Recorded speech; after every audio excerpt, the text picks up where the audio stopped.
How do you write a love song where the love interest is a Toyota Corolla? You make my heart beat a little faster. Feel that acceleration. When I hear that 5.6 per. It was directed by Hilton Tannenbaum of Bioscope Films, and the brief was built around a very funny idea. What if love driving wasn't just a phrase?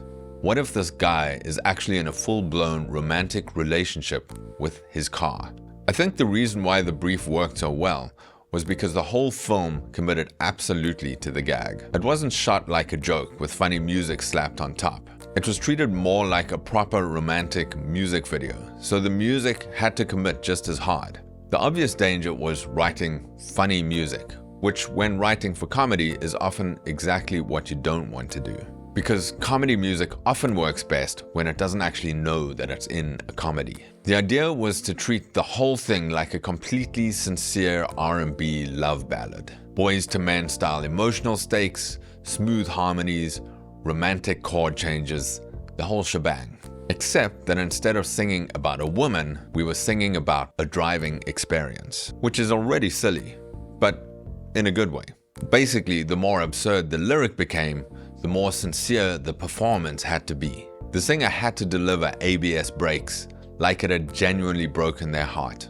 And then we added the super deep, sexy Barry White style vocal to go in between the boys to men lines. So you've got these really romantic harmonies floating around, and then you've got Barry White sliding in there with features and benefits. Which is possibly one of the few times in advertising history where features and benefits were not the enemy of the song. They were really the whole joke. The Barry White voice was basically doing product demo as pillow talk. And that's what I loved about the brief. For me, the lesson here is that good comedy music writing isn't necessarily about making funny music. Sometimes it's about figuring out the emotional frame and then committing to it fully. And once you accept that, somehow ABS Brakes becomes a viable love song lyric. Possibly not a great lyric in the traditional sense, but in the context of advertising, deeply romantic. but I can't stop loving you. The new Corolla. Love driving.